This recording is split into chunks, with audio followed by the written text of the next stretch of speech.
começar? Olá a todos, bem-vindos ao nosso podcast. Hoje falaremos um pouco sobre tecnologia no serviço público e para isso trouxemos alguns convidados especiais. Os primeiros que estarão apresentando conosco são o Luan e o Gabriel, juntamente com o meu co-apresentador, Thiago. Prazer, muito obrigado por estarem aqui nessa tarde com a gente e vamos prosseguir com a nossa entrevista.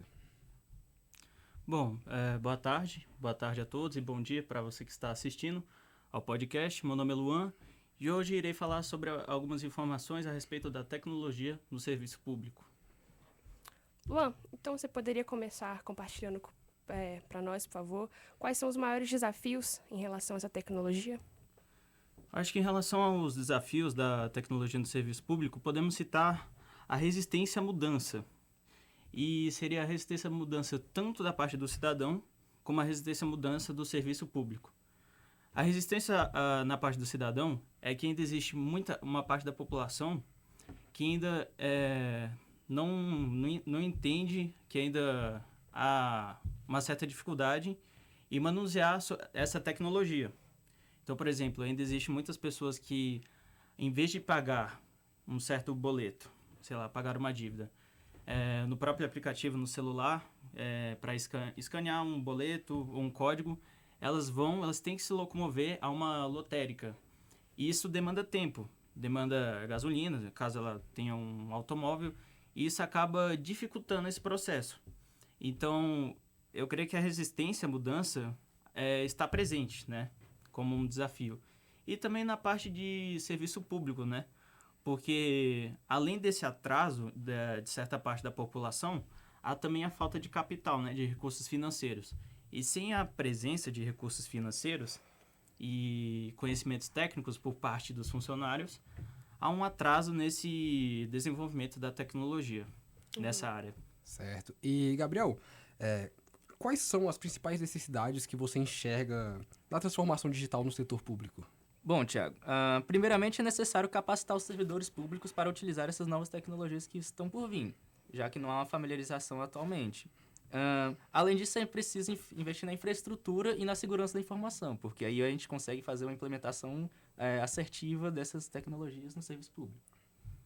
Bom, vocês citaram os desafios. Agora eu queria saber um pouco sobre os benefícios que essa tecnologia pode estar trazendo. Bom, nessa área de tecnologia no serviço público, há os benefícios também, não só os desafios. E entre esses benefícios está a agilidade de processos. Porque, como eu falei, tem muitas pessoas que ainda demandam de ir de um local para outro para fazer tal coisa. Agora, uma coisa que facilita muito é a plataforma do governo. Plataformas do governo eletrônico, que é o quê? O Gov, também o meu INSS, que assim, a pessoa, ela não precisa exatamente ir a uma sede do governo, do INSS, ou precisa ir a uma lotérica. Aquela plataforma ou aplicativo já auxilia a pessoa a fazer um pagamento ou pedir algum benefício, ir atrás da aposentadoria. Além também da realidade virtual, que não só hoje, mas foi desenvolvida bastante na época da pandemia, que a realidade virtual ajuda muito empresas a projetarem, algum investimento ou alguma ideia para fazer em algum serviço público do governo. E a realidade virtual traz isso. Se pessoas que estão em diferentes locais, mas que são da mesma empresa, elas podem trabalhar em conjunto nesse software. Pode ser um software, um jogo, um programa, que utiliza da realidade virtual, e a provedora do projeto, ela pode mostrar para as pessoas que estão, em algum computador, o que ela quer desenvolver. Então, assim, as plataformas e a realidade virtual são grandes benefícios para a tecnologia no serviço público. Entendi. Bom, outra coisa que a gente pode ressaltar é que a tecnologia no serviço público aumenta a transparência das ações governamentais, assim, permitindo para que o cidadão tenha uma confiança maior, um acesso de forma mais claro e acessível a todas as informações que o governo disponibiliza. Assim, contribuindo para uma gestão mais transparente, mais confiável, mais responsável também. Posso adicionar mais uma informação? Foi da minha parte, eu já ajudei um parente meu em relação ao site. E uma dica que eu dei para ele, que também é um benefício que eles fizeram nesse site, é o atendimento por meio do bot. Quando você vai acessar um site, não tem um iconezinho no canto com um atendimento ao cliente, Sim. sem ser um atendimento a uma pessoa física? Sim. Uhum.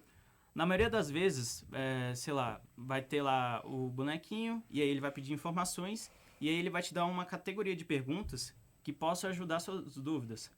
Talvez uma dúvida muito específica ela não consiga, mas em 90%, 95% das vezes vai estar aquela dúvida para aquela pessoa que tem até uma certa dificuldade em buscar o que ela quer. Então, tipo, eu quero buscar um benefício de alguma pensão aqui no site. Aí ela clica ali no iconezinho e aí vai alcançando etapas até chegar.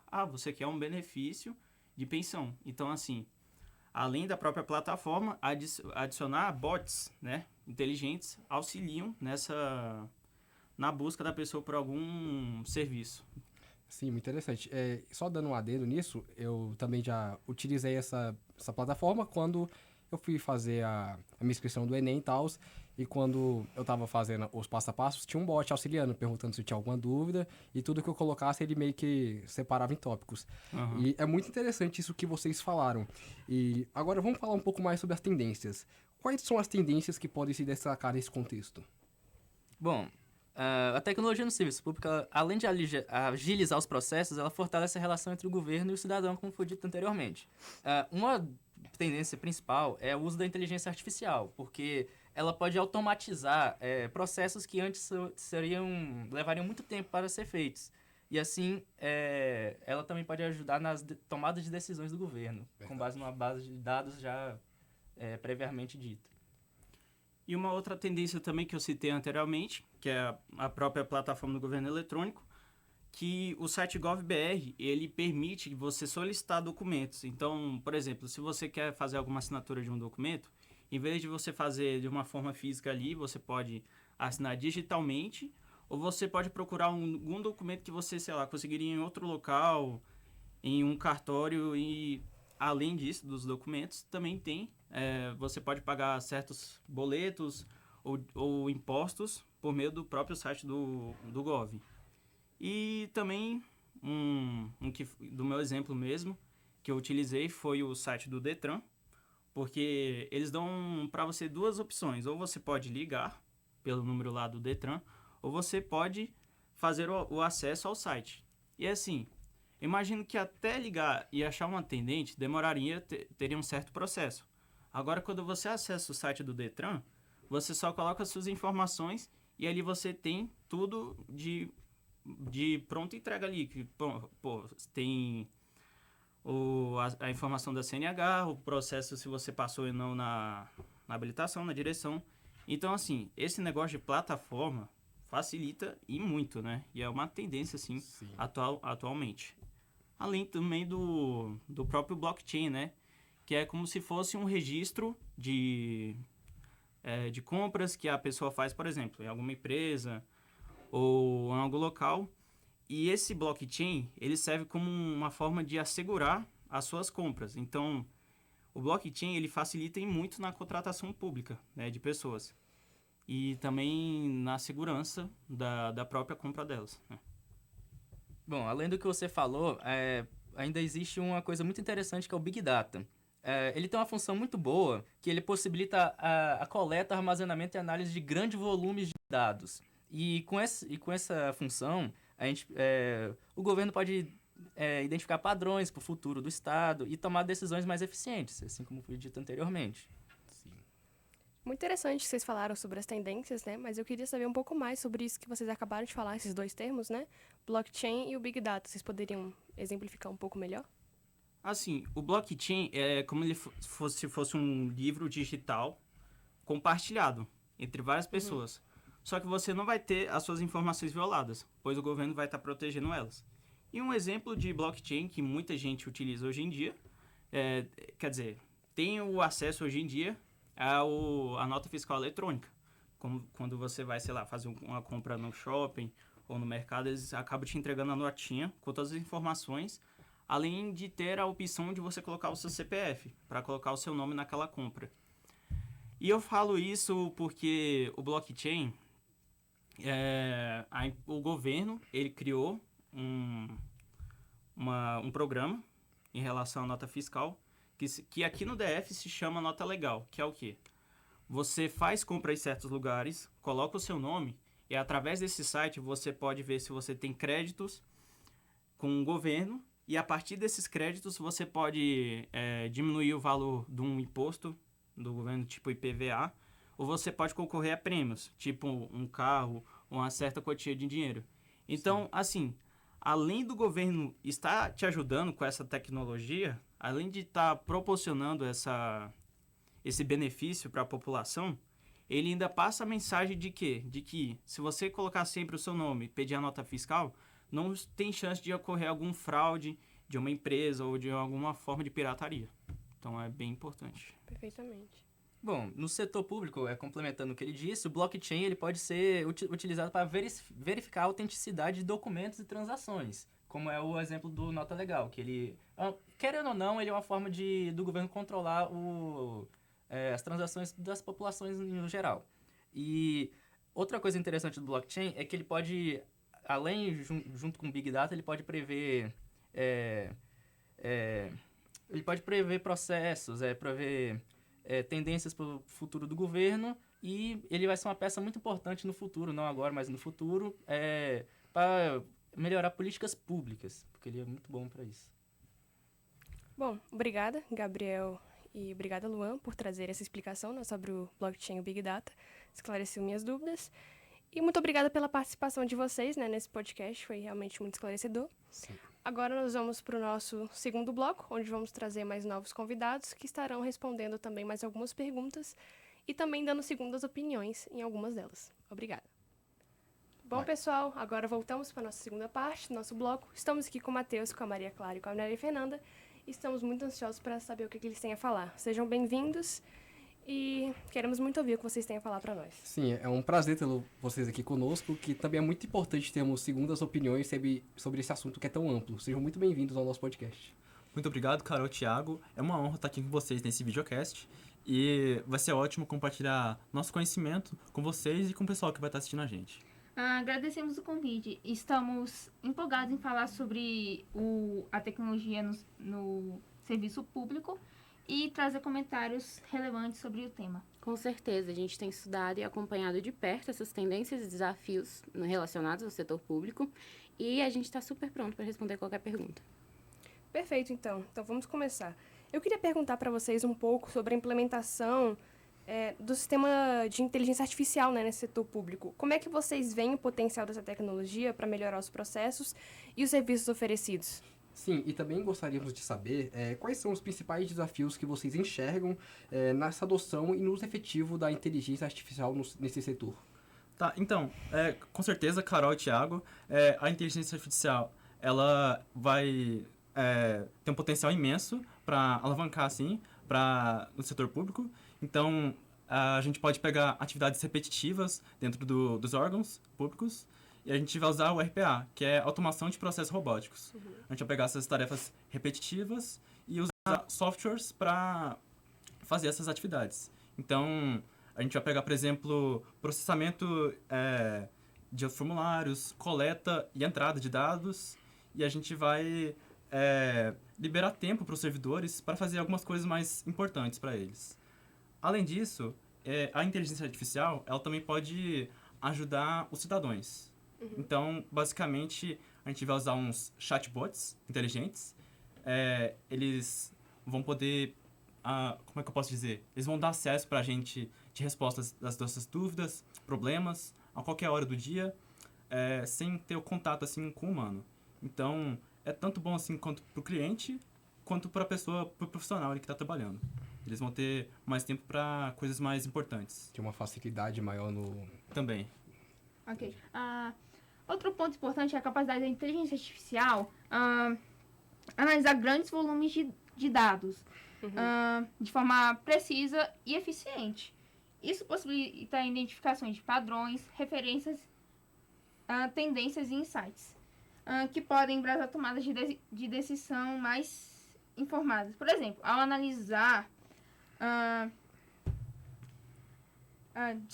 dados dados socioeconômicos e demográficos e é possível, com essa análise dos dados demográficos, é possível analisar em que áreas necessitam de mais investimento em infraestrutura e de programas sociais. A inteligência artificial também traz benefícios ao serviço público, promovendo a eficiência, a agilidade e a melhoria no atendimento ao cliente. É uma ferramenta poderosa que pode impulsionar a transformação digital no setor público e melhorar a qualidade dos serviços oferecidos. No entanto, também identificamos que os desafios, que um deles é garantir a transparência e a ética no uso dos algoritmos, evitando a discriminação e a violação de direitos. Além disso, é fundamental capacitar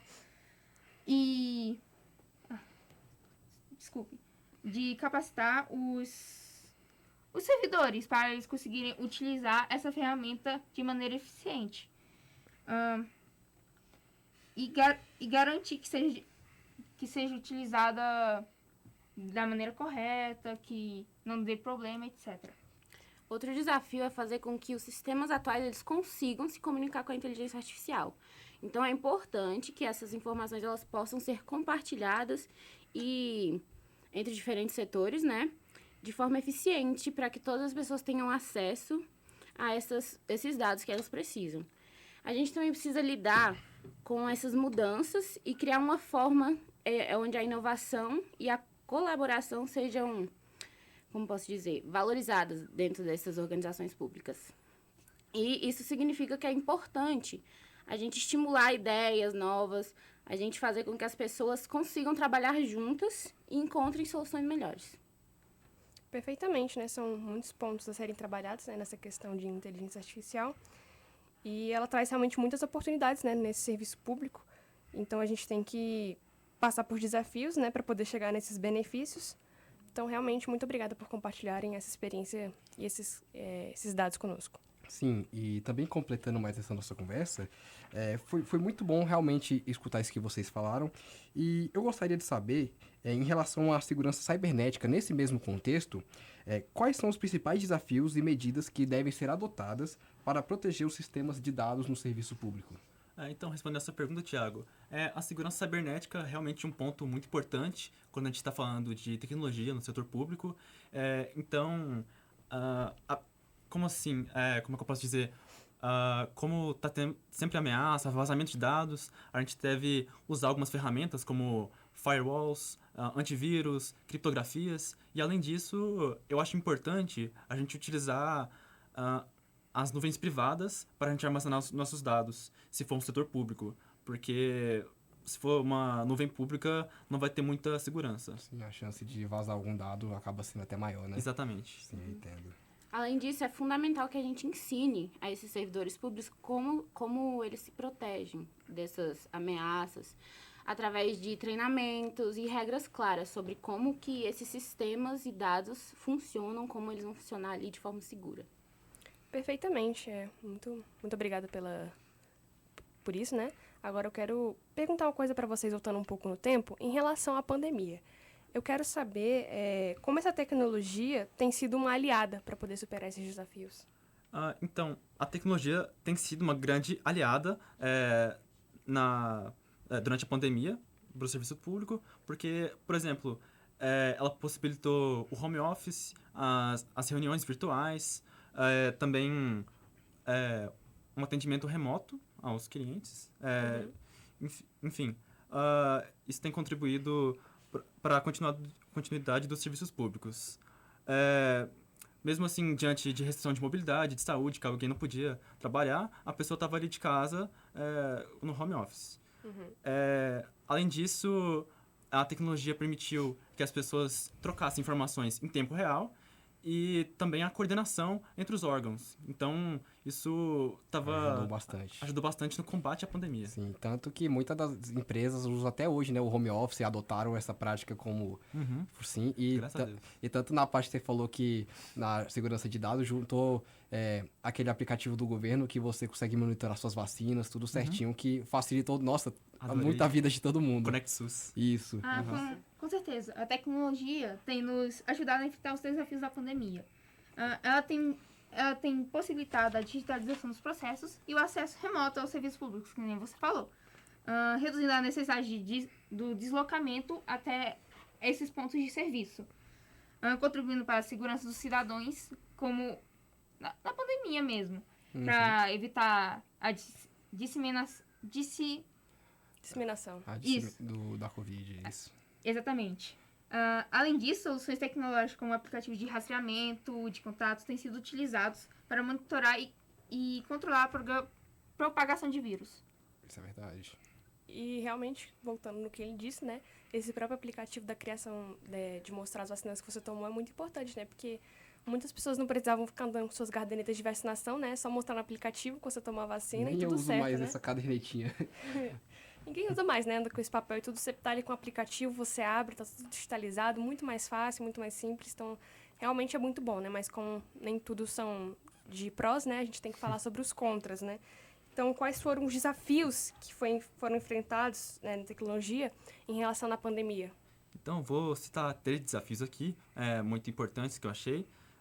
Primeiro, a inclusão digital. Nem todo mundo tem acesso à tecnologia. Tanto é que você viu isso na educação, Sim. no IAD. Muita gente sem acesso. O pessoal pode ter acesso à tecnologia, mas tem muita gente que é, por exemplo, mais idosa. Não sabe mexer. Não sabe mexer. Então, ela não tem conhecimento básico da tecnologia. Outra coisa, infraestrutura de TI. Tem alguns públicos aí que vão ter uma infraestrutura mais baixa, então a eficiência e a disponibilidade dos sistemas vão ser afetadas também. Outra coisa é garantir a segurança dos dados, como a gente já falou, de usar aqueles firewalls, usar uma nuvem privada também. A gente tem que se lidar com isso. Bom, e como você falou esse negócio aí, né, que muitas pessoas também não sabem utilizar essa tecnologia, a gente vê isso, né? Vocês dois estão presentes comigo nas aulas de terça e quinta, que nós ensinamos idosos, né, aqui. Uhum. E a gente vê que eles não sabem coisas muito básicas, que pra gente é, tipo, completamente monótono, automático, que é ligar o computador, acessar o Google, até mesmo usar uma tecla ali, digitar o espaço, tudo. Eles não sabem como é isso. Então, a gente vê realmente que as pessoas têm uma dificuldade enorme, enorme. Então, a gente vê que nem todo mundo tem essa realidade da nossa, né? Então, é bom, às vezes, ver como outras pessoas reagem à tecnologia para poder ver como a gente pode ajudar em relação a isso. Abrir a nossa mente, né? Exatamente. Pra ver que realmente em comparação ao Brasil, é uma bolha muito pequena de pessoas que realmente têm acesso à internet e têm conhecimento. É muito minúsculo. Tanto que, Exatamente. como ele tinha falado na parte da educação, você via nos jornais todos os dias que crianças não estavam conseguindo assistir suas aulas por conta disso. E, prosseguindo, como vocês acreditam que esses desafios podem ser superados agora para que a tecnologia no serviço público seja um pouco mais efetiva ou bastante mais? Então, não sei muito como é que eu digo isso, mas a gente pode investir em infraestrutura de TI, a coisa mais importante. A gente tem que investir nos sistemas já utilizados e também jogar, como é que fala? Dar acesso à internet para áreas remotas. Uhum. Além disso, a gente tem que levar em conta a inclusão digital também. A gente está realizando esse projeto de extensão. Eu estou com a Maria Clara e com a Carol. A gente está fazendo nas terças e quintas. E a gente está capacitando e dando suporte a alguns cidadãos por meio desse projeto. E a gente está ensinando coisas básicas sobre o computador e coisas que a gente vai realmente usar no mercado de trabalho. No que diz respeito à segurança, é importante adotar medidas robustas, como criptografia mesmo, e alguns sistemas de autenticação de dados. Perfeitamente. Agora, saindo um pouco desse assunto em relação à pandemia, vamos entrar em outro. Eu queria perguntar para vocês sobre pesquisas, né? Como que essa tecnologia pode estar contribuindo para avanços científicos e essas descobertas relevantes no serviço público. Então, essa é uma pergunta difícil. Basicamente, a tecnologia tem um papel fundamental nessas pesquisas no serviço público. Ela permite o acesso a banco de dados, troca de dados também. Várias informações vão estar em conjunto ali para resolver o mesmo problema. E então, a gente vai resolver aquele problema com muito mais facilidade. Certo? Certo. E além dessas pesquisas como a tecnologia, como a tecnologia pode impactar outros setores do serviço público, como a educação e a saúde, por exemplo? A tecnologia tem um potencial transformador na sociedade, em diversos setores do serviço público. Na educação, por exemplo, ela permite o acesso a recursos digitais, como na Católica, que a gente tem acesso ao AVA, que a gente consegue acessar os materiais que os professores postam pelo AVA, e atividades também. E o ensino à distância e a personalização do aprendizagem, que aqui na Católica tem até o polo do EAD, bem perto do Central. E na saúde, a tecnologia facilita o armazenamento e o compartilhamento de prontuários eletrônicos, e a telemedicina também, que é só você ter uma ligação com o médico e ele vai conseguir te atender normalmente, sem ter o contato natural. E também a tecnologia pode agilizar os processos administrativos, como o registro de documentos, a gestão de estoques e análise de dados Entendi. de epidemias. A palavra Esses é dados. difícil, sim. A palavra é meio difícil. Sim. Em resumo, ela contribui para a melhoria dos serviços oferecidos à população, aumentando a eficiência e a qualidade de acesso. Não, e uma coisa que ela falou que é bem legal, que como agora tá bem digitalizado os seus prontuários e tal, eu tive que ir no hospital que não é comum que eu vá, e a mulher com meu CPF e meu nome conseguiu o meu prontuário de um outro hospital. Então ela já soube os medicamentos que eu tenho alergia e tal. Você não precisou passar por todas aquelas perguntas. E isso é muito legal, que vem facilitando muito a vida dos profissionais e até a nossa. E como vocês, como um todo, enxergam o futuro da tecnologia nesse serviço público? Quais são as perspectivas e possibilidades que podemos esperar? Rapaz, então, o futuro da tecnologia no serviço público é promissor. A gente pode esperar avanços na área de IA, de RPA, de IoT e de análise de dados. IoT, para quem não sabe, é a internet das coisas, tá? Essas tecnologias terão um papel cada vez mais relevante na otimização dos serviços públicos, na tomada de decisões baseadas nos dados e na interação com os cidadãos. Além disso, a integração de diferentes sistemas e a colaboração entre os órgãos públicos e os privados, eles vão impulsionar a inovação. Então, eles vão também desenvolver soluções cada vez mais eficientes, voltadas para as necessidades da sociedade. Bom, então agora a gente não quer ficar mais enchendo muito o saco de vocês, a gente quer fazer umas perguntinhas finais, que é sobre um assunto que muita gente tem dúvida, muita gente quer saber sobre, é sobre se essa tecnologia ela pode um dia estar tomando empregos dos humanos mesmo, né? Eita, o que vocês essa pergunta é pensam sobre polêmica. isso? Pois é. Real. Vai lá, Matheus. Olha, eita, minha blusa caiu lá. Então, eu acho essa pergunta bem polêmica. Eu também tenho uma insegurança nessa área, principalmente na minha área de software. O ChatGPT vai tomar minha posição no mercado de trabalho. Mentira, não vou entrar. Acredito que a tecnologia no serviço público não tem o objetivo de substituir os serviços humanos, mas sim de potencializar e melhorar a eficiência desses serviços. A automação de processos, o RPA, por exemplo, pode ajudar a agilizar tarefas repetitivas e burocráticas, tirando tempo ali para o servidor. Então, a tecnologia pode até ser uma aliada no atendimento ao cidadão, oferecendo canais de comunicação mais eficientes e acessíveis, mas sempre vai ter a necessidade do contato humano para situações que dependerem de empatia, compreensão e tomada de decisões sensíveis. Eu concordo com você.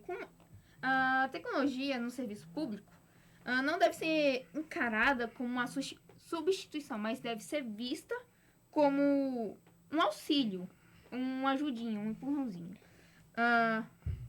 Que ela pode... Porque, se você parar pra pensar, ela facilita a vida. Bastante. Muito. E aumenta a eficiência do serviço até. Mas sempre haverá importância na interação humana.